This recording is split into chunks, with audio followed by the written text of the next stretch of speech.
Hello guys, welcome back to my channel extra class by Mohit. तो आज हम लोग कंटिन्यू करेंगे क्लास 10 फिजिक्स का chapter number 10 light, reflection and refraction. So previous videos में हम कवर कर चुके हैं लाइट का रिफ्लेक्शन पार्ट और आज हम पढ़ेंगे रिफ्रैक्शन। सो स्टूडेंट्स, अभी तक हमने सीख लिया है रिफ्लेक्शन, लॉज ऑफ रिफ्लेक्शन, उनकी इमेज की properties, mirror, spherical mirrors, concave mirror, convex mirror, उनके रे डायग्राम्स। हमने पढ़ लिया है मिरर फॉर्मूला, उसका डेरिवेशन, मैग्निफिकेशन फॉर्मूला, उसका डेरिवेशन, साइन कन्वेंचर, और इन सब को मिलाकर हमने सॉल्व कर लिए हैं क्या, हमारे मिरर के न्यूमेरिकल्स। तो आज हम लोग स्टार्ट कर रहे हैं स्टूडेंट्स अपना नया टॉपिक जो कि है refraction of light. Refraction of light, तो मैं आपको रिफ्रैक्शन समझाऊंगा बहुत ही बढ़िया तरीके से, आपको मजा आ जाएगा स्टूडेंट्स। तो बने रहिए मेरे साथ। सो पहले तो मैं आपको एक बेसिक डेफिनेशन बता देता हूँ रिफ्रैक्शन की क्या होती है। जैसे रिफ्लेक्शन की होती है ना, बाउंसिंग बैक ऑफ लाइट, वैसे ही रिफ्रैक्शन की क्या होती है, refraction is bending of light. Refraction is bending of light when it enters from one medium to another medium. Okay, अब रिफ्रैक्शन की इतनी सी डेफिनेशन को सीखकर हम इसे साइड रखते हैं और आइए बात करते हैं लाइट के बारे में। देखो, हमें कोई भी टॉपिक समझना होता है ना, तो उसके लिए हमें लाइट को समझना पड़ेगा, उससे रिलेटेड। ओके, जैसे हमने रिफ्लेक्शन को सीखने के लिए पहले लाइट के बारे में पढ़ा था, उसी तरह हम आज भी लाइट के बारे में पढ़ेंगे और रिफ्रैक्शन पे आएंगे। ओके, तो आइए स्टार्ट करते हैं। सो रिफ्रैक्शन क्या होता है मैंने आपको बता दिया, बेंडिंग ऑफ लाइट। और हाँ स्टूडेंट्स, ये लाइट का 9th वीडियो है। अगर आपने प्रीवियस 8 वीडियोस नहीं देखे हैं तो do check out them first, और लिंक मैं आपको डिस्क्रिप्शन बॉक्स में भी दे दूंगा। आइए पढ़ते हैं। सो स्टूडेंट्स, लाइट क्या होती है? लाइट एक इलेक्ट्रोमैग्नेटिक रेडिएशन है, इलेक्ट्रोमैग्नेटिक वेव है। अगर मैं आपसे कहूं कि जैसे हमारा रूम है, ओके, हमारा घर है, कोई भी है, हमने स्विच ऑन करा, तो जिस इंस्टेंट पे हमने स्विच ऑन करा, जैसे ही हमने स्विच ऑन करा, हर तरफ लाइट फैल गई। The moment we on the switch, light spreads everywhere, है ना। तो इससे हमें क्या पता चल रहा है कि लाइट की स्पीड कुछ ज्यादा तेज है और लाइट इंस्टेंटेनियस है। जिस इंस्टेंट पे हमने लाइट का बटन ऑन करा, उसी इंस्टेंट पे हर जगह लाइट फैल गई, जैसे ही ऑन करा वैसे ही फैल गई, ठीक है। पर क्या होगा स्टूडेंट्स, अगर हम लाइट का जो डिस्टेंस है उसे बढ़ाए, क्योंकि हमारे रूम में तो लाइट का डिस्टेंस छोटा सा है बहुत, और लाइट की स्पीड हमें पता है वैसी तेज होती है, तो वो तो फटाफट कवर कर लेगी, जिससे हमें क्या लग रहा है कि इंस्टेंटेनियस है। पर क्या होगा स्टूडेंट्स, अगर हम इसका डिस्टेंस बढ़ाए, जैसे सन से लेकर हमारे अर्थ तक का डिस्टेंस, सन से लेकर अर्थ तक का डिस्टेंस बहुत बड़ा डिस्टेंस है स्टूडेंट्स से। तो लाइट जो सन से अर्थ तक आती है, क्या इसको कुछ टाइम लगता होगा हमारे आने पे, या फिर यहाँ पर भी ये इंस्टेंटेनियस है? लाइट को स्टूडेंट्स टाइम लगता है, यू माइट नो, पर सन से जो लाइट आती है हमारे अर्थ पर, उसे टाइम लगता है 8 मिनट्स का। 8 मिनट्स का टाइम लगता है, जिसका मतलब क्या है कि अगर आज अभी इसी वक्त अगर हम सन की लाइट को बंद कर देंगे, सन का स्विच ऑफ कर देंगे, तो क्या होगा, हमें आगे आने वाले 8 मिनटों तक, 8 मिनट्स तक पता नहीं चलेगा कि सन की लाइट ऑफ हो चुकी है ना स्टूडेंट्स। तो यही मतलब था। तो अब हमारा क्वेश्चन क्या है, does light really have a speed? क्या लाइट की सचमुच कोई स्पीड होती भी है? लाइट की कोई स्पीड होती है? हमें पता है इन वैक्यूम, वैक्यूम क्या होता है, जहां पर कोई भी पार्टिकल्स नहीं है, खाली है एकदम। ओके, इन वैक्यूम लाइट की स्पीड होती है 3 × 10⁸ मीटर पर सेकेंड। ये बहुत ज्यादा स्पीड है, बहुत तेज स्पीड है इसकी, लाइट की, है ना स्टूडेंट्स। तो हमें पता है इसकी स्पीड बहुत ज्यादा है। पर does light travel at the same speed in all media? हमें पता है लाइट की स्पीड इतनी ज्यादा है, पर क्या जो लाइट की जो स्पीड है वो हर मीडिया में सेम होती है? हर मीडिया में सेम होती है। अब इस मीडिया से मेरा क्या मतलब है, मीडिया यानी देखो जहां जहां से लाइट पास हो सकती है, जैसे ग्लास, ट्रांसपेरेंट ग्लास, है ना, और वाटर से भी लाइट पास हो जाती है ना स्टूडेंट्स। हम जो चश्मों में ग्लास लगाते हैं वो ग्लास होता है ना, हमारी लाइट आर पार हो जाती है, यानी वो ट्रांसपेरेंट है।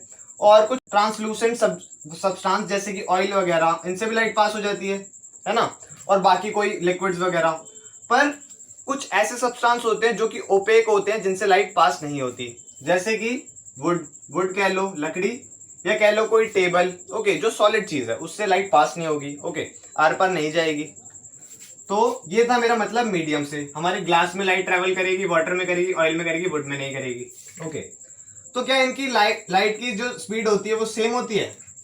लाइट की स्पीड सेम होती है या फिर लाइट की स्पीड चेंज करती है? हमें पता है स्टूडेंट्स कि light varies its speed depending on what medium it is in.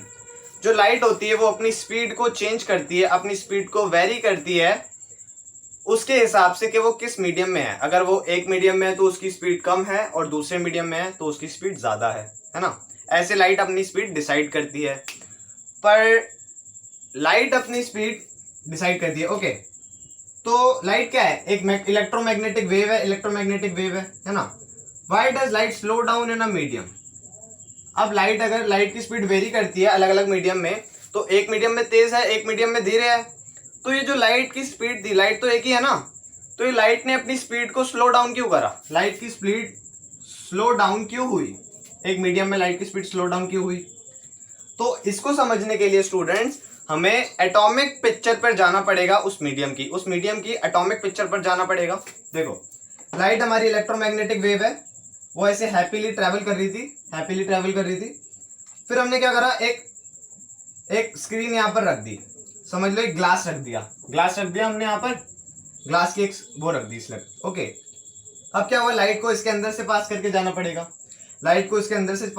पड़ेगा, तो हमने क्या देखा स्टूडेंट्स, जब हमने इसके इतने से इमेज को जूम करा तो हमें पता है कि किसी भी पार्टिकल के अंदर, किसी भी सब्सटेंस मैटर के अंदर क्या होता है? एटम्स होते हैं स्टूडेंट्स, एटम होते हैं। तो इसके अंदर भी काफी एटम्स होते हैं। हमने वैक्यूम की बात करी, वैक्यूम में क्या है? कोई एटम्स है? नहीं है कोई एटम्स। लाइट आई, एकदम श्यू श्यू फुल स्पीड में निकल गई अपनी 3 × 10⁸ मीटर पर सेकंड की स्पीड से, है ना। पर जैसे वो ग्लास के अंदर आती है, ग्लास एक मैटर है, उसके अंदर क्या है? एटम्स है काफी सारी। तो एटम से टकराने में, उनसे लड़ने में लाइट की स्पीड धीरे हो जाती है। क्या लाइट की स्पीड ऐसे धीरे हो जाती है? आइए देखते हैं। ये है एटॉमिक पिक्चर। ग्लास स्लैब के अंदर क्या है, हमारी लाइट आई, एक एटम, उसको पहला एटम दिखा। ग्लास स्लैब में कई सारे एटम होते हैं, उससे पहला एटम दिखा। क्या हुआ, एटम ने कुछ लाइट अब्सॉर्ब करी। जैसे ये बोर्ड है, ये ओपेक है ना, ये बोर्ड है, मैंने इस पे लाइट मारी, इसने लाइट अब्सॉर्ब कर ली। या ये रिफ्लेक्ट करेगा या रिफ्रैक्ट करेगा अंदर, या फिर अब्सॉर्ब कर लेगा, है ना। तो पहले वाले आइटम ने क्या करा, लाइट अब्सॉर्ब कर ली।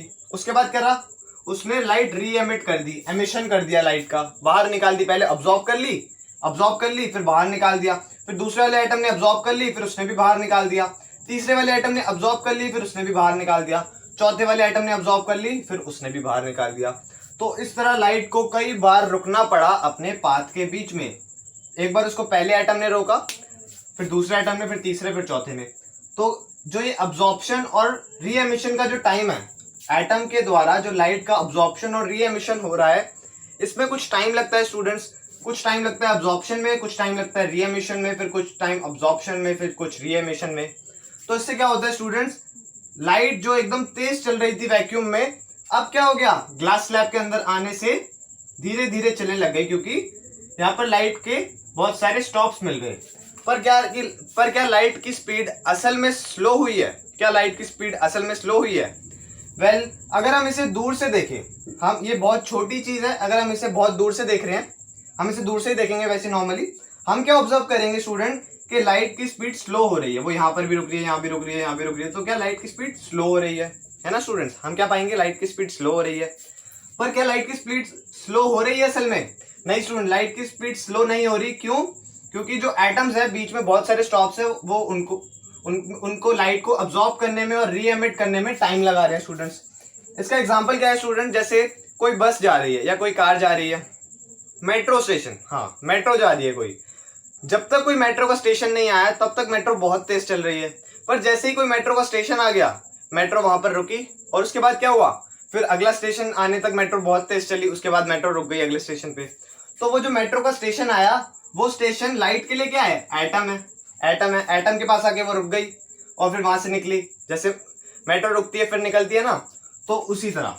तो अगर हमसे कोई पूछे कि जो स्पीड ऑफ लाइट होती है, स्पीड ऑफ लाइट किस पे डिपेंड करती है, speed of light for a medium depends on what, मतलब अगर एक मीडियम है, सपोज करो ये एक मीडियम है, इसमें लाइट की कोई स्पीड है ना, तो वो किस चीज पे डिपेंड करेगी, अगर ये एक मीडियम है तो इसके अंदर एटम्स भी होंगे, बहुत छोटे छोटे पार्टिकल्स, जैसे इसके अंदर एटम्स है ना, काफी सारे छोटे छोटे।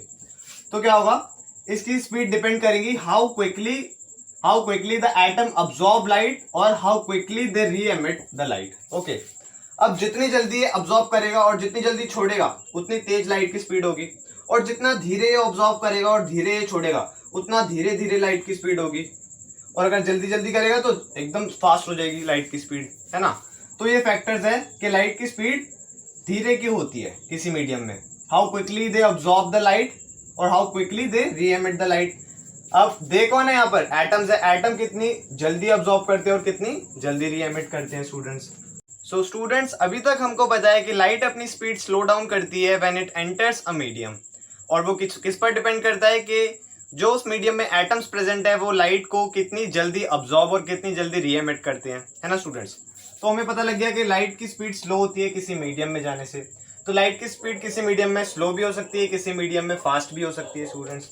सो आइए कुछ बात कर लेते हैं ऑप्टिकल डेंसिटी के बारे में। डेंसिटी कई टाइप्स की होती है, हम बात कर रहे हैं ऑप्टिकल डेंसिटी की। The medium in which light travels much faster, ऐसा मीडियम जिसमें लाइट एकदम फास्ट ट्रेवल करती है, जुप जुप एकदम निकल जाएगी, तो ऐसे मीडियम को कहते हैं less optically dense. Less optically dense मतलब उसकी ऑप्टिकल डेंसिटी कम है, लेस ऑप्टिकली डेंस, जिसमें लाइट की स्पीड क्या है, एकदम फास्ट, एकदम फास्ट। और नेक्स्ट क्या है, ऐसा मीडियम जिसमें लाइट ट्रेवल स्लोअर और बहुत धीरे चलती है। अब एक ऐसा मीडियम जिसमें जो लाइट की स्पीड है वो धीरे धीरे, लाइट एकदम धीरे धीरे चल रही है, बहुत सारे एटम्स है उसके पास, उसको बार बार अब्जॉर्ब होना पड़ रहा है, बार बार री एमिट करना पड़ रहा है, बार बार अब्जॉर्ब होना पड़ रहा है, बार बार री एमिट करना पड़ रहा है। तो ऐसे मीडियम में लाइट धीरे धीरे चलेगी, और ऐसे मीडियम को क्या कहते हैं स्टूडेंट्स, मोर ऑप्टिकली डेंस मीडियम, मोर ऑप्टिकली डेंस मीडियम। तो इन दोनों टर्म्स को याद रखना है। लेस ऑप्टिकली डेंस मीडियम कौन सा होता है, जिस मीडियम में लाइट की स्पीड फास्ट होती है, और मोर ऑप्टिकली डेंस कौन सा होता है, जिसमें लाइट की स्पीड स्लो होती है। ओके स्टूडेंट्स, सो अब ये जो हमने ऑप्टिकल डेंसिटी पढ़ी है, इस ऑप्टिकल डेंसिटी का मास डेंसिटी के साथ किसी प्रकार का कोई लेना देना नहीं है। मास डेंसिटी एक अलग थिंग है और ऑप्टिकल डेंसिटी अलग चीज है। सो इसी डिफरेंस को समझाने के लिए मैंने यहाँ पर आपके लिए एक एपरेटस, एक एनालॉजी ले रखी है। तो आइए देख लेते हैं उसको। हमने क्या लिया, एक बीकर लिया है। बीकर में क्या है, ऊपर ऑयल है और नीचे वाटर है। ये ग्रीन ऑयल है और ऊपर नीचे वाटर है। हमें क्या पता है, ऑयल क्या करता है, फ्लोट करता है वाटर में। पानी में ऑयल तैरता है ना, अगर हम पानी के ऊपर ऑयल गिराते हैं, है ना। तो ऑयल यानी हल्का है, हल्का है यानी उसकी मास डेंसिटी कम है। Oil is less mass dense then water. तो ऑयल फ्लोट करता है वाटर पे, यानी oil is less mass dense then water, उसकी डेंसिटी कम है, मास डेंसिटी की बात कर रहे हैं, तो इसलिए वो ऊपर तैरता है। पर अगर हम फाइंड करें कि इनमें लाइट की स्पीड कैसी है, लाइट की स्पीड ज्यादा है या कम है, तो हम क्या फाइंड करेंगे स्टूडेंट्स, कि जो लाइट हमारी आएगी वो लाइट की स्पीड ऑयल में बहुत धीरे है, लाइट की स्पीड ऑयल में बहुत धीरे है, और वाटर में उसकी स्पीड बहुत तेज है। वाटर में उसकी स्पीड तेज है एज कंपेयर टू ऑयल में उसकी स्पीड धीरे धीरे है। इसका क्या मतलब है, अगर ऑयल में उसकी स्पीड धीरे है तो speed of light in oil is slower then speed of light in water. इसका क्या मतलब है, जिस मीडियम में स्लोअर होती है वो कैसा होता है, मोर ऑप्टिकली डेंस। तो ये कैसा है, मोर ऑप्टिकली डेंस। ऑयल कैसा है, मोर ऑप्टिकली डेंस। और जो वाटर है, वाटर में इसकी स्पीड कैसी है, तेज है एज कंपेयर टू ऑयल। तो ये क्या है, लेस ऑप्टिकली डेंस। ये लेस ऑप्टिकली डेंस है और ये मोर ऑप्टिकली डेंस है। ऑयल लेस डेंस है मास डेंसिटी में, पर ऑयल मोर डेंस है, मोर ऑप्टिकली डेंस है ऑप्टिकल डेंसिटी में। ओके स्टूडेंट्स, अब बात कर लेते हैं कि बेंडिंग ऑफ लाइट क्या होती है। कि जैसे देखो हमारी ये लाइट आ रही है, लाइट रे आ रही है हमारी, यहाँ पर एक मीडियम का इंटरफेस है, ये मीडियम 1 है, ये मीडियम 2 है। एक मीडियम से दूसरे मीडियम में हमारी लाइट आ रही है। ओके, तो क्या होगा, या तो लाइट यहाँ पर अब्जॉर्ब करेगी, मैंने आपको बताया था लाइट के साथ 3 चीजें होती है, या वो अब्जॉर्ब हो जाएगी यहाँ पर, या फिर क्या होगा, रिफ्लेक्ट कर जाएगी, ऐसे रिफ्लेक्ट बैक हो जाएगी, बाउंसिंग बैक रिफ्लेक्शन कहते हैं हम जिसको, है ना। और क्या होगा, या फिर वो सीधे चली जाएगी, है ना। तो अगर वो सीधे जाएगी तो क्या वो सचमुच सीधा जाएगी, क्या वो सचमुच सीधा जाएगी, या फिर इसकी बेंडिंग होगी कुछ, या ऊपर की तरफ या नीचे की तरफ या किसी और तरफ इसकी कोई बेंडिंग होगी। और जो रिफ्रैक्शन हमने पढ़ा है, बेंडिंग ऑफ लाइट, वो क्या एक मीडियम से दूसरे मीडियम पे जाने पे लाइट रिफ्लेक्ट करती है, ऐसे ऐसे या कैसे भी।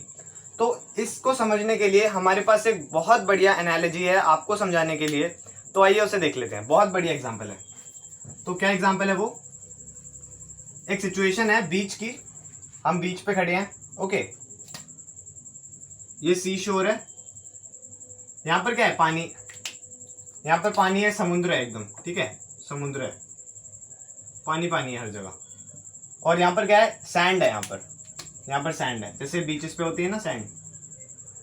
और क्या है यहाँ पर, तीन यहाँ पर गाइस खड़े हैं, तीन लड़के खड़े हैं, यहाँ पर तीन लड़के खड़े हैं। और यहाँ पर क्या है, एक बच्चा डूब रहा है, एक बच्चा डूब रहा है। यहाँ पर एक बच्चा है, ये डूब रहा है और ये क्या चिल्ला रहा है, हेल्प हेल्प चिल्ला रहा है। ओके, और लकीली इन तीनों गाइस को, इन तीनों लड़कों को क्या आता है, तैरना आता है। इन तीनों गाइस को तैरना आता है। ये क्या करेंगे, अब इनको पता लग गया कि इनका अब चांस है हीरो बनने का, क्योंकि ये सारे बॉलीवुड मूवीज देखते हैं। तो ये क्या करेंगे, जो इनमें से सबसे ज्यादा एक्साइटेड होगा ना, वो कैसे इसको बचाने के लिए आएंगे। इस बच्चे को जो सबसे एक्साइटेड होगा वो सीधा एंगल पे आएगा और सीधा आके इसको बचाएगा। पहले भागेगा यहाँ तक, सी शोर तक, उसके बाद तैरना चालू करेगा। पर जो इनमें से कोई स्मार्टर होगा, जो स्मार्ट होगा इनमें से, कुछ तेज होगा जो, तो वो क्या करेगा, वो ऐसे आएगा इतने एंगल पे और फिर तैरना चालू करेगा।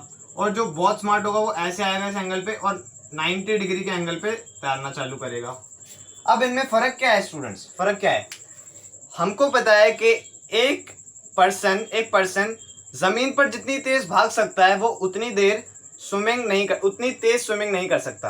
अगर मान लो हमें एक पर्टिकुलर डिस्टेंस, मान लो 200 मीटर भागना है और 200 मीटर स्विमिंग करनी है, तो कोई भी पर्सन भाग तेज सकता है एज कंपेयर टू वो स्विमिंग कितना तेज कर सकता है। ओके, तो हम भाग तेज सकते हैं। अब जो ये पहला वाला था जो बहुत एक्साइटेड था, उसने क्या करा, वो भागा, पहले भागा, उसके बाद उसने तैरना चालू करा। तो भागा तो वो तेज, पर तैरते वक्त वो धीरे धीरे तैर रहा था। दूसरे वाले ने क्या करा, वो भागा तेज थोड़े से आगे आके, और अब उसको थोड़ा कम डिस्टेंस तैरना पड़ रहा है, और जो सबसे स्मार्ट था उसने क्या करा, वो पूरा भाग गया जितना उसको भागना था। फिर वो 90 डिग्री के एंगल पे सबसे स्मॉलेस्ट डिस्टेंस भागा, सबसे स्मॉलेस्ट डिस्टेंस स्विमिंग करी उसने। तो सबसे पहले और सबसे एफिशिएंटली कौन पहुंचेगा उनके पास, ये जो तीसरा लड़का है, तीसरा लड़का पहुंच जाएगा, तीसरा लड़का बचाएगा इस बच्चे को। ओके, तो ऐसा ही कुछ पाथ। अब देखो यहाँ पर जो हमारा शॉर्टेस्ट पाथ था, शॉर्टेस्ट पाथ कौन सा है, ये जो पहला वाले लड़के ने फॉलो करा था, एकदम स्ट्रेट लाइन पाथ। जो हमारा शॉर्टेस्ट पाथ है वो क्या, क्विकेस्ट पाथ है। क्विकेस्ट पाथ यानी जिसमें हम सबसे जल्दी पहुंचेंगे, और शॉर्टेस्ट पाथ यानी छोटा डिस्टेंस सबसे। क्विकेस्ट पाथ कौन सा है, जो लास्ट वाले लड़के ने ट्रैवल करा, वो भागा पहले और 90 डिग्री के एंगल पे उसको बचाया, वहां पर तैरने लग गया, उसके बाद छोटा डिस्टेंस तैरा और ज्यादा भागा। ओके, तो ये वाला तो है क्विकेस्ट पाथ, तीसरा वाला है क्विकेस्ट पाथ, और जो पहला वाला है वो कैसा था, शॉर्टेस्ट पाथ। पहला वाला है शॉर्टेस्ट पाथ। हमें इस चैप्टर में पता है students, format principle of least time. Format principle of least time, ये एक प्रिंसिपल है लाइट का, जिसका मतलब क्या है, अगर मैं इस प्रिंसिपल को एक फ्रेज में समझाऊं तो वो फ्रेज क्या है, light is in Hari. Light बहुत जल्दी में होती है, लाइट हमेशा हरी में होती है एक, और लाइट क्या करती है, क्विकेस्ट पाथ ट्रैवल करना चाहती है, क्विकेस्ट पाथ। अगर दो पॉइंट है, एक पॉइंट ये, एक पॉइंट ये, अगर लाइट को यहां से यहां जाना है तो लाइट एकदम क्विकेस्ट पाथ लेगी। अब ऐसा नहीं कि क्विकेस्ट पाथ शॉर्टेस्ट पाथ हो, देखो यहाँ पर हमने समझा ना, ये शॉर्टेस्ट पाथ था पर ये क्विकेस्ट पाथ नहीं था, और ये वाला मच लॉन्गर पाथ था पर ये क्विकेस्ट पाथ है। तो इसलिए लाइट को चाहे ऐसे करके आना पड़े पर वो क्विकेस्ट पाथ लेगी, क्विकेस्ट पाथ अपना। ओके स्टूडेंट, सो यहाँ पर जो ये तीनों लड़के खड़े हैं, अब इनको हम यहाँ पर एज अ लाइट एज्यूम कर लेते हैं। लाइट भी इनकी तरह ट्रैवल करती है। जो लास्ट वाला लड़का था ना, जो स्मार्टर वन था, जो किसमें था, हरी में था एकदम, तो उसने क्विकेस्ट पाथ लिया अपना, कि वो भागा पहले और फिर 90 डिग्री के एंगल पे बच्चे को बचाया। ओके, तो हमारी लाइट भी, जो तीसरा वाला लड़का था, इसकी तरह बिहेव करती है हमारी लाइट। हमारी लाइट ने क्या करा, जिस मीडियम में, ये मीडियम है और हम भाग रहे हैं, यानी लाइट भी भागेगी। लाइट भागती है जिस मीडियम में लाइट ट्रैवल करती है फास्ट, जिस मीडियम में लाइट ट्रैवल करती है फास्ट, वो लेस ऑप्टिकली डेंस होता है। ये वाला कैसा हो गया, लेस ऑप्टिकली डेंस हो गया, और ये वाला कैसा, मोर ऑप्टिकली डेंस हो गया।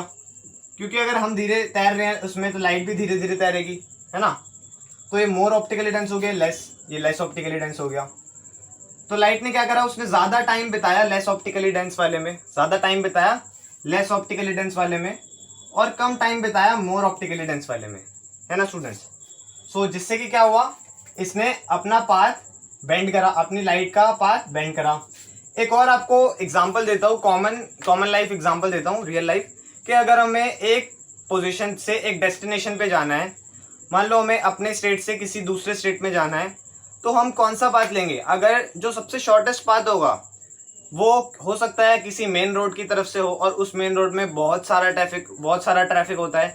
तो अगर हम छोटे छोटे शॉर्टकट्स लेंगे जो कि हो सकता है बहुत बड़ा डिस्टेंस हो, पर हम उन शॉर्टकट से जल्दी पहुंच जाएंगे, और जल्दी पहुंच जाएंगे यानी क्विकेस्ट पाथ है वो, है ना। तो हम कौन सा प्रेफर करेंगे? वो लॉन्गर पाथ जो शॉर्टकट वाला है, जिसमें क्विकेस्ट पाथ है। ओके, तो उसी तरह जैसे हमने वो लंबा वाला पाथ लिया, क्योंकि हमें ट्रैफिक नहीं लेना था इसलिए हमने लंबा वाला पाथ लिया, उसने हमें जल्दी पहुंचा दिया, क्विकेस्ट पाथ था वो। और हमने मेन रोड वाला पाथ नहीं लिया क्योंकि उसमें ट्रैफिक था, वो हमें धीरे धीरे पहुंचाता, पर शॉर्टेस्ट पाथ था। तो इससे हम क्या समझे, इन बातों से हमने क्या कंक्लूजन निकाला कि the shortest path need not be the quickest path. मतलब जो शॉर्टेस्ट पाथ होता है ना, जरूरी नहीं है कि वो क्विकेस्ट पाथ हो। ये शॉर्टेस्ट पाथ था, ये क्विकेस्ट पाथ नहीं है। ओके स्टूडेंट्स, सो अब इसको मिटाकर मैं आपको बताता हूं कि लाइट कैसे बेंड करती है। देखो, यही वाली सिचुएशन समझना, ये हमारी लाइट का पाथ था, जो तीसरा वाला लड़का था ऐसे आया और 90 डिग्री में मुड़ा। इसको मैं ऐसे हॉरिजॉन्टल में आया था, ठीक है। ये इंटरफेस है, यहाँ पर हमारा पानी है, ठीक है। इस पोजीशन पे हमें पहुंचना है। यहाँ पर वो बच्चा डूब रहा था, यहाँ पर वो स्मार्ट वाला लड़का है, ओके, जो कैसे ट्रैवल कर रहा है, जैसे लाइट ट्रैवल करती है क्विकेस्ट। ओके, उसने क्या करा, वो ऐसे एंगल पे आया और उसके बाद क्या करा, यहाँ पे वो बच्चा, उसके बाद क्या करा, 90 डिग्री पे उस बच्चे के लिए तैरा, ठीक है। 90 डिग्री पे उसने ज्यादा टाइम स्पेंड किया लेस ऑप्टिकली डेंस में, जिसमें वो तेज भाग सकता है, जिसमें लाइट तेज ट्रैवल कर सकती है, लेस ऑप्टिकली डेंस। उसमें लाइट ने ज्यादा टाइम स्पेंड किया। और जो मोर ऑप्टिकली डेंस था, डेंसर मीडियम, उसमें लाइट ने कम टाइम स्पेंड किया। ओके स्टूडेंट्स, सो यहाँ पे क्या हुआ है, बेंडिंग ऑफ लाइट हुई है। बेंडिंग ऑफ लाइट क्यों हुई है? क्योंकि लाइट को क्विकेस्ट पाथ लेना है। अगर उसे इस पोजीशन से इस पोजीशन पे जाना है तो वो ये वाला शॉर्टेस्ट पाथ नहीं लेगी। क्यों? क्योंकि लाइट को इस जो मोर ऑप्टिकली डेंस मीडियम है उसमें लाइट धीरे चलेगी, तो उसकी स्पीड धीरे हो जाएगी, उसको टाइम ज्यादा लगेगा। पर अगर वो लेस ऑप्टिकली डेंस में ज्यादा टाइम बिताए और फिर यहाँ पर 90 डिग्री एंगल जो कि शॉर्टेस्ट पाथ होता है उससे आए, तो क्या होगा, लाइट क्विकेस्ट ट्रेवल करेगी, बहुत कम समय में यहाँ पर पहुंच जाएगी। ओके, तो इसलिए क्या होता है, लाइट की बेंडिंग होती है। लाइट जो है वो हमारी बेंड करती है। तो स्टूडेंट्स, हमने देख लिया है कि जो लाइट है वो बेंड करती है। लाइट बेंड करती है जब वो एक मीडियम से दूसरे मीडियम में जाती है, प्रोवाइडेड उस दोनों मीडियम का जो ऑप्टिकल डेंसिटी है वो दोनों में डिफरेंस हो, यानी दोनों मीडियम में लाइट की स्पीड का डिफरेंस हो। ओके स्टूडेंट्स, अब मैं आपको एक बढ़िया एनालॉजी देता हूँ, बढ़िया एग्जांपल देता हूँ, जिससे आपको क्या पता लगेगा कि बेंडिंग ऑफ लाइट सच में क्या होती है। जैसे आप मानो कि यहाँ पर हमारे पास एक रोड है, ओके, और यहाँ पर एक कार ड्राइव कर रहा है, कोई कर रहा है, ठीक है। और ये कार को हमें यहाँ से नीचे उतारना है, ऐसे कर नीचे उतारना है। और यहाँ पर क्या है, क्ले है यानी मिट्टी है, और यहाँ पर रोड है। अब यहाँ पर हमें एक एजम्पशन करनी है कि जो हमारी स्पीड ऑफ कार है on road is much faster than speed of car on clay. Fair assumption, okay. तो जो हमारी कार नीचे की तरफ आ रही है, क्ले की तरफ, तो जैसे ये आएगी सबसे पहले क्या होगा, जो इसका ये राइट वाला, ये लेफ्ट वाला जो इसका व्हील है वो पहले आएगा। लेफ्ट वाला व्हील पहले टकराएगा क्ले से जैसे ही वो टकराएगा तो लेफ्ट वाले व्हील की स्पीड कैसी हो जाएगी, कम हो जाएगी। और एट द सेम टाइम जो राइट वाला व्हील है वो अभी भी रोड पर है और उसकी स्पीड कैसी है, तेज है। अब देखो, अब जो एक कार है उसका जो लेफ्ट वाला व्हील है वो उसकी स्पीड कम है, और जो राइट वाला व्हील है उसकी स्पीड ज्यादा है। कार डिफरेंट स्पीड से ट्रैवल कर रही है, एक की स्पीड कम है बहुत और एक की स्पीड फास्ट है। तो उससे क्या होगा, टर्निंग होगी, कार टर्न करेगी, कार बेंड करेगी कह लो। तो कार टर्न कर जाएगी पूरी और इस तरफ टर्न करने लग जाएगी। और जैसे ही ये टर्न करेगी, ये इसका जो राइट साइड वाला व्हील है वो भी, राइट साइड वाला टायर है वो भी किस पे आ जाएगा, क्ले पे आ जाएगा। और जब वो क्ले पर आ जाएगा तो दोनों की स्पीड कम हो जाएगी, दोनों की स्पीड रिड्यूस हो जाएगी, और फिर कार क्या सीधी ट्रैवल करेगी, है ना। फिर उसके बाद बेंडिंग नहीं होगी। इसी को यहाँ पर डायग्रामेटिकली समझ लो। जैसे हमारी कार आई, क्या हुआ, एक टायर का इसमें आगे उसकी स्पीड कम हो गई, रिजल्ट इन टर्न करी वो, और वो नीचे आ गई, इस तरह बेंड कर गई।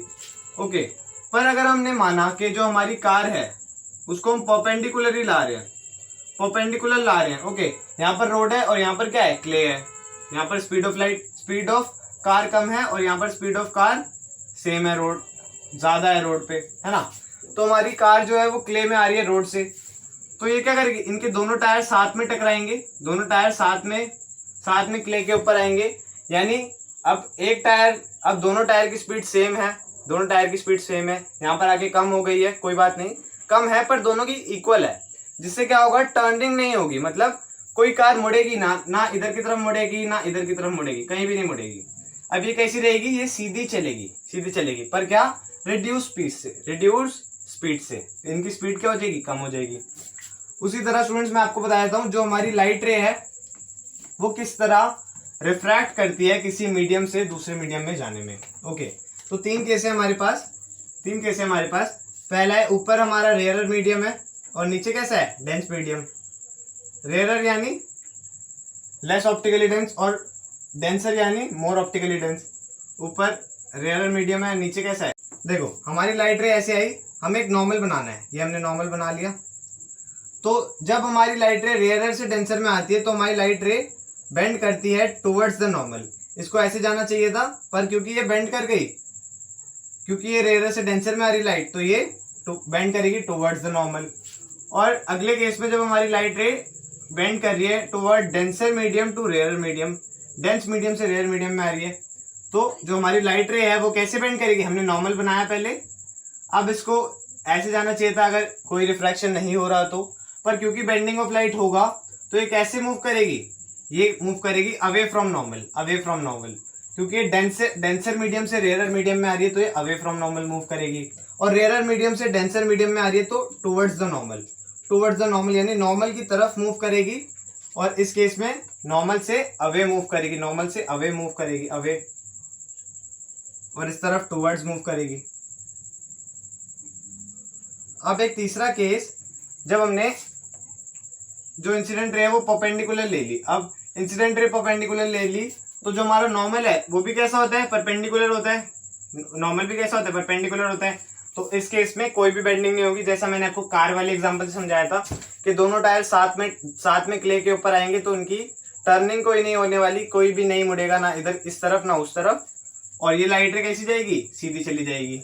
ओके स्टूडेंट्स, सो ये तीन केस थे, हमें इनका ध्यान रखना है। इसमें क्या है, अगर रेयरर से डेंसर ले लो या डेंसर से रेयरर ले लो, पर अगर हमारा एंगल ऑफ इंसिडेंस जीरो है तो एंगल ऑफ रिफ्रैक्शन भी जीरो आएगा। यहाँ पर एंगल ऑफ रिफ्रैक्शन ये वाला एंगल है, एंगल ऑफ रिफ्रैक्शन आर से डिनोट करते हैं, और ये वाला एंगल क्या है, बिटवीन नॉर्मल एंड रिफ्रैक्टेड रे। ये वाली कौन सी रे है, रिफ्रैक्टेड रे, यहाँ पर ये वाली रिफ्रैक्टेड रे है, तो नॉर्मल और रिफ्रैक्टेड रे के बीच का एंगल को कहते हैं एंगल ऑफ रिफ्रैक्शन। यहाँ पर एंगल ऑफ इंसिडेंस जीरो है तो एंगल ऑफ रिफ्रैक्शन भी जीरो है। अब एंगल ऑफ इंसिडेंस और एंगल ऑफ रिफ्लेक्शन, हमने रिफ्लेक्शन में पढ़ा था कि ये दोनों एंगल इक्वल होते हैं, पर angle of incidence angle of refraction के बराबर नहीं होता, angle of incidence angle of refraction के बराबर नहीं होता, तो इनका भी कोई ना कोई रिलेशन जरूर होता है, और वो हम पढ़ने वाले हैं आगे लॉज ऑफ रिफ्लेक्शन में। सो आज के लिए इतना ही गाइस, और वीडियो कैसा लगा आपको, अगर वीडियो इन्फॉर्मेटिव लगा हो तो लाइक एंड शेयर जरूर करें, और आप हमारे चैनल को सब्सक्राइब भी कर सकते हैं ऐसे मोर वीडियोस देखने के लिए। So that's all for today's guys. Until the next video, keep practicing, keep learning. I am Mohit and I thank you so much for watching.